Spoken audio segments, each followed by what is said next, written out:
Let's open our Bibles again to 1 Samuel chapter 14.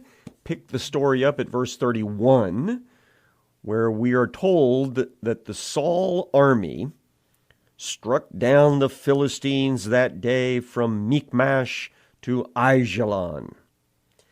Now, this battle started because of the faith of Jonathan, Prince Jonathan, and his armor-bearer, who took on the outpost on the south side of this great big encampment of the Philistines, and just killing these guys right and left, and reinforcements are coming from the Philistine camp, and they're killing them as well. Eventually, Saul and his 600 guys get there, and they start fighting even more. God is fighting for them, having the Philistines attack each other. We've got some shaking of the earth as well that took place until finally the Philistines break as a fighting unit and take off to the southwest. And they get picked at all the way to Aijalon. We're told, though, that the people of Israel were faint. The reason why they were faint, we already found out, is because Saul, at some point at the beginning of the day, swore an oath on behalf of all of Israel, all these soldiers, that nobody was going to eat anything until the complete victory had taken place on this day and sunset had come and a new day was going to start. Well, that contributes to this thing that happens at the end of the battle day as the sun drops below the horizon and a new day starts, and they decide that they're not going to pursue them any farther on this particular at this particular moment. Well, the people pounced on the spoil, particularly the sheep and oxen. So they took the sheep and the oxen and the calves, they slaughtered them on the ground. Basically, they killed them quick. Maybe they stabbed them or something like that. But they don't do a kosher kill. And then they're either just cutting them up and starting to roast them fast, or possibly, and some commentators go this route, they may just start eating it tartare, steak tartare, completely raw. But the problem is that the people ate them with the blood. That means they were not kosher killed. Kosher kill was to slice the animal's throat as it was fully conscious and alive, and then apparently to hang it up and let it bleed out completely. If you don't do it that way, then it's not a kosher kill. And that's a violation of the law given by God through Moses. So this is reported to Saul. Verse 33, they told Saul, "Behold, the people are sinning against he who is by eating with the blood." They're not doing kosher killing because they're so in a hurry to get some sustenance in them. And so he shows up and he said, "You've dealt treacherously.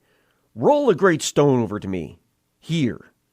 And so Saul said, "Disperse yourselves among the people. Say to them, let every man bring his ox or his sheep and slaughter them here and then eat. Do not sin against he who is by eating with the blood." So he sets up a kosher kill station. It's a great big stone, probably has a little flat top to it.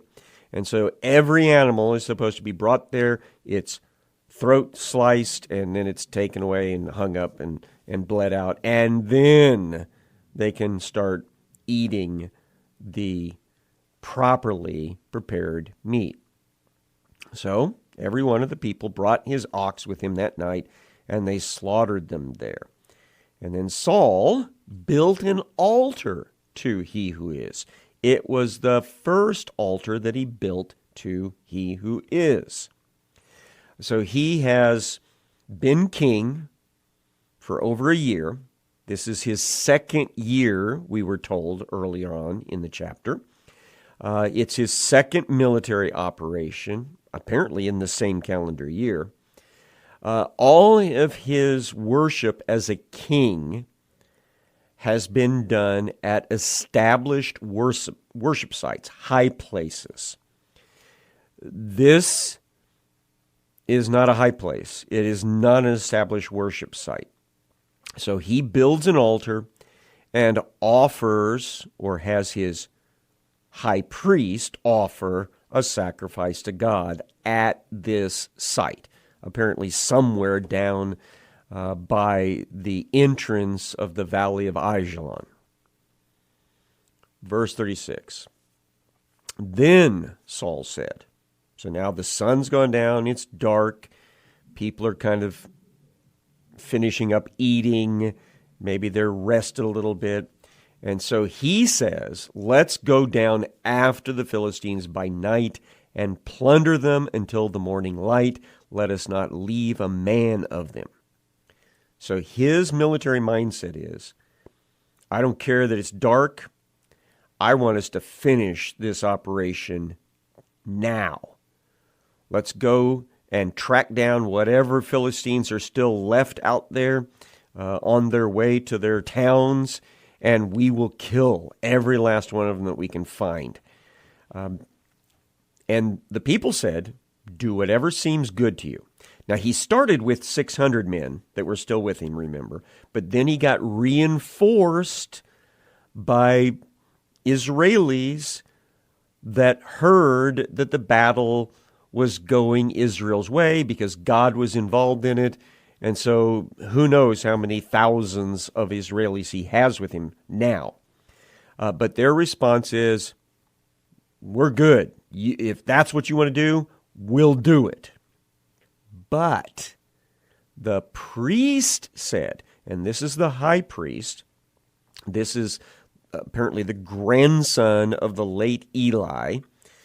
He's more than likely a very young man, but he has his high priest uniform on. He's functioning as the chaplain in the military encampment. The Ark of the Covenant is probably with them as well. So the priest said, let's draw near to God here. So his recommendation is, before we all run off into the dark chasing down the remaining Philistines, let's check in with God.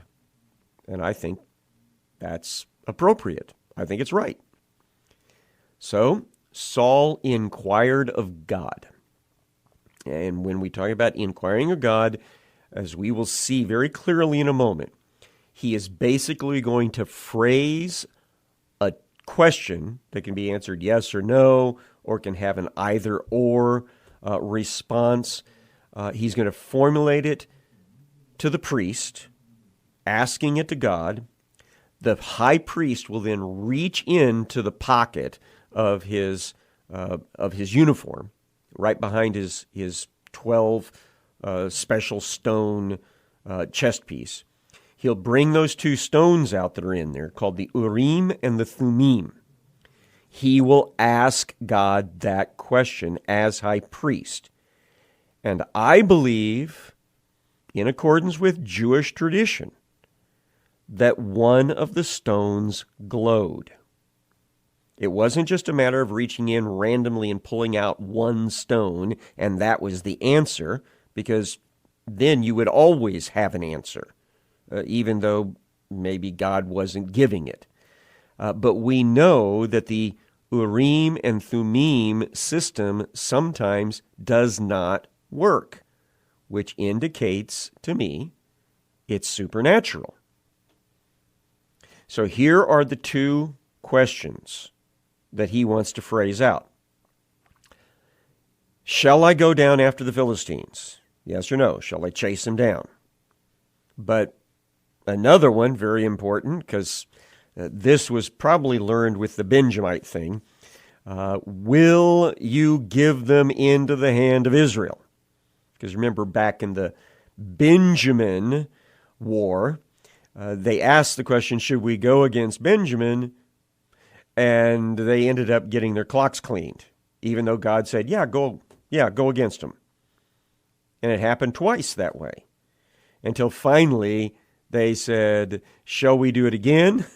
Will you give us victory? And God said, this time I will give you victory. So it seems as if Saul, being a Benjamite himself, may have learned a little something from that. So he tries to be more precise. Shall I go after the Philistines tonight? Yes or no? Will you give them into the hand of Israel? Yes or no? But God did not answer him that day. And we will read later that God doesn't talk to Saul much after this, especially not through the Urim and the Thummim. Because Saul is already starting to display a bad attitude. He is starting to take on that tyrannical mindset of, I'm the king and I should be able to do what I want to do. Remember, he's already been told by Samuel that that was a bad attitude and that God was going to has already found, somebody better than him. So he doesn't get answered. Saul makes an assumption. Saul said, come here, all you leaders of the people. Know and see how this sin has arisen today. So his assumption is, there's sin in the camp. That's why God won't talk to me. Well, we got to take care of the sin. Then he said, verse 39, for as he who lives, who saves Israel, though it be in Jonathan my son, he shall surely die. Now it's interesting, even ironic, that he says that even if Prince Jonathan, my heir, has done something today to cause God not to talk to me, we'll execute him. Because Jonathan did do something today, day before, according to Jewish way of thinking, that was a violation of Saul's oath. Now, in my opinion, Jonathan did nothing wrong. Jonathan was not aware that a vow had been made on his behalf whenever he ate a little food this day, but he did eat the food, which violated his father's oath. And so he will fess up to that in a little bit. So he said to all Israel, I left one line out here, but there was not a man among all the people who answered him. So everybody kept their mouth shut. I'm guessing some of them were aware that Jonathan had violated the oath, and they might have been worried that that was the problem. So the people said to Saul, just do what seems good to you. Therefore Saul said, O he who is God of Israel, why have you not answered your servant this day? If this guilt is in me or in Jonathan my son, O he who is God of Israel, give Urim. See, that's one of the two stones. Urim means lights, which I think is interesting because the tradition is that these stones lit up according to the appropriate answer. So he basically says, if it's me or Jonathan that has the problem here, then light up Urim. If the guilt is on your people Israel, so everybody else, then give Thummim. Thummim means judgments. Jonathan and Saul were taken. So apparently God does answer this question. Yeah, it's you and Jonathan that have something going on here. Then Jonathan and Saul were taken, but the people escaped. And so Saul said, no doubt shocked that it's between him and Jonathan, cast the lot between me and my son Jonathan. And then Jonathan was taken. So the stone apparently lights up for Jonathan's name. And then Saul said to Jonathan, "Tell me what you've done." Now Saul is assuming that Jonathan has sinned here. And it's interesting that Josephus kind of goes along with this same idea that Jonathan had violated an oath made by his father and therefore was in the wrong. I disagree with that because it was an inappropriate oath made by Saul, which Jonathan actually said earlier in this story. He said, "My Saul has done wrong in putting this oath on the people because it's made them faint, it's made them weak. They won't be able to get as much done today because of this."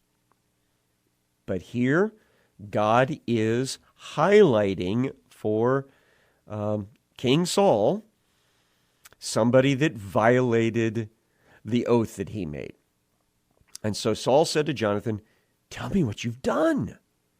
And Jonathan said, "I tasted a little bit of honey with the tip of the staff that was in my hand.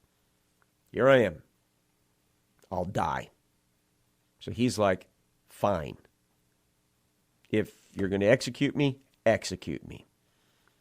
So he is a very obedient and submissive son and subject to the king. Saul said, "God do so to me and more also. You shall surely die, Jonathan." And so Saul says, "Yep, you are going to be executed because you violated my oath." And that's where the people can't handle it anymore.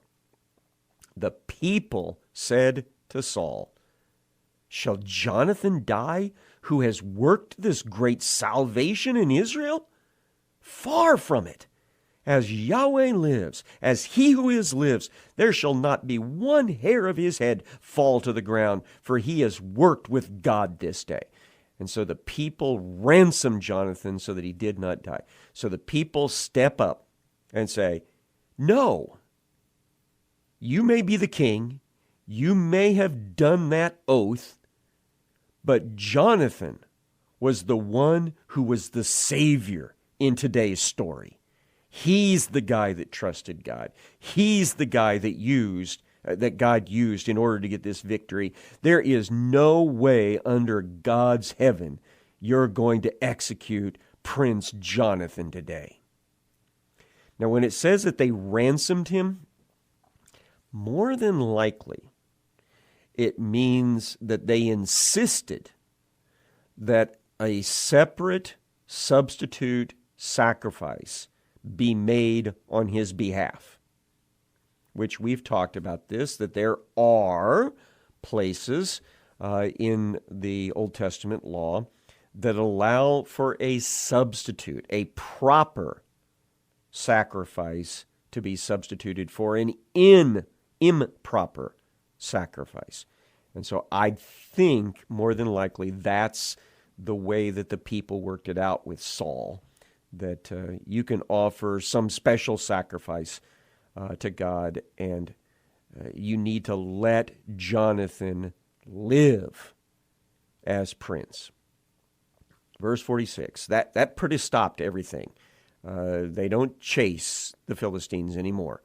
So Saul went up from pursuing the Philistines, and the Philistines went to their own place. So this is the second year of King Saul. He has now defeated Nahash the Ammonite on the east border, and he has very severely defeated, thanks to his son Jonathan, Prince Jonathan, the Philistines on the western border. So a very good, strong start to the kingship of King Saul, although we must never forget there are some negative things happening in his life at the very start as well.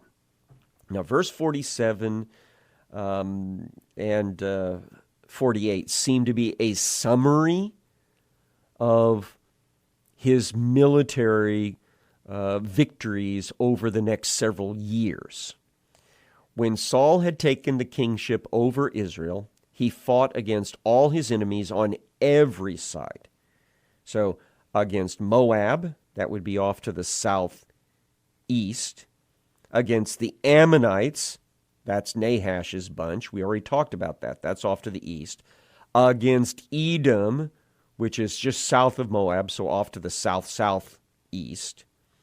Against the kings of Zobah, and Zobah is up in the north. It's north of Dan. And then against the Philistines, which we already talked about, that's on the west side. Wherever he turned, he routed them. So he is able to really secure the borders of Israel against all of these neighbors. He did valiantly and struck the Amalekites. That's a story that's about to come up. And delivered Israel out of the hands of those who plundered them. So he is going to be a very strong military leader. Verse 49. Now, the sons of Saul were Jonathan, he's the eldest, Ishvi, who also has the name Abinadab, and Malchi-Shua. Now there is another son, Ishbaal, that's mentioned elsewhere, who takes on the name Ishbosheth. He seems to be the second son of Saul. And why he's not mentioned in this list is unknown to me.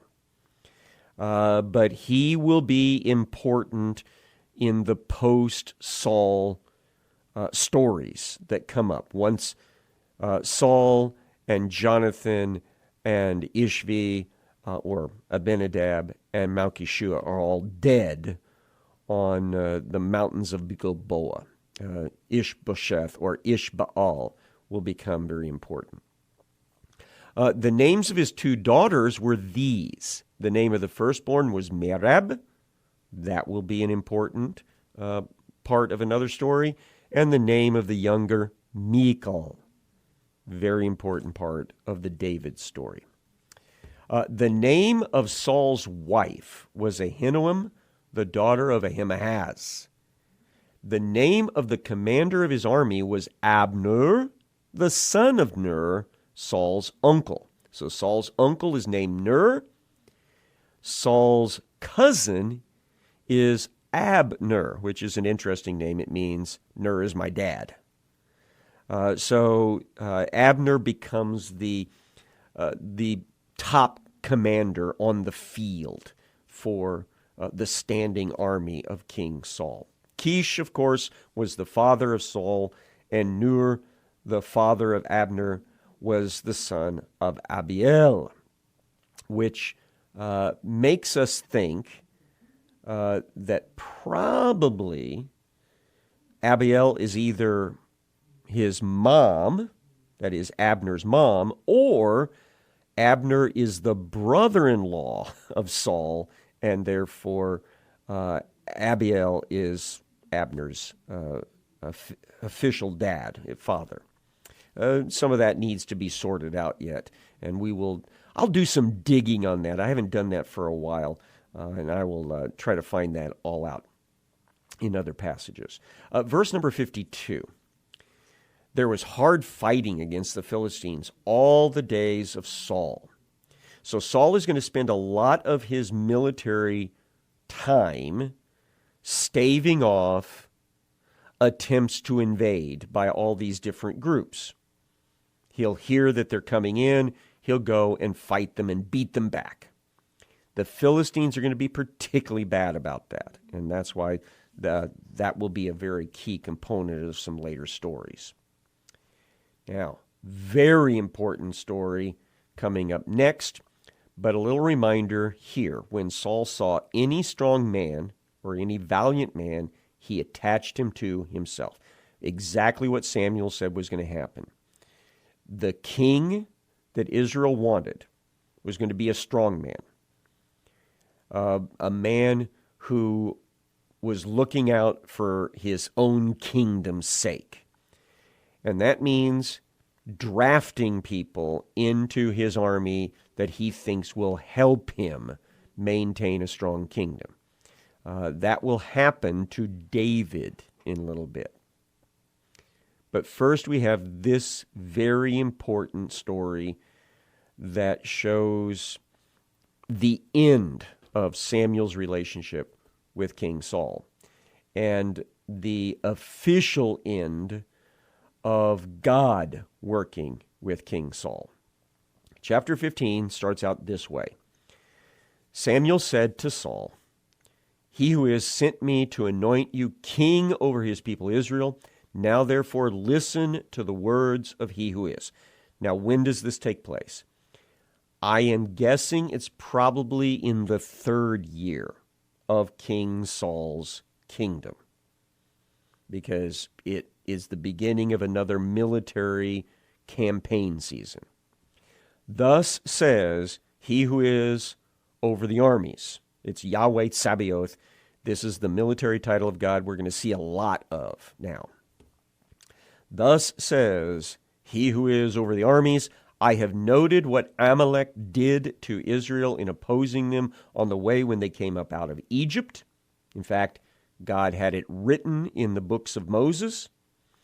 Now go and strike Amalek and devote to destruction all that they have. Do not spare them, but kill both man, women, child, infant, ox, sheep, camel, and donkey. So this has been a long time coming.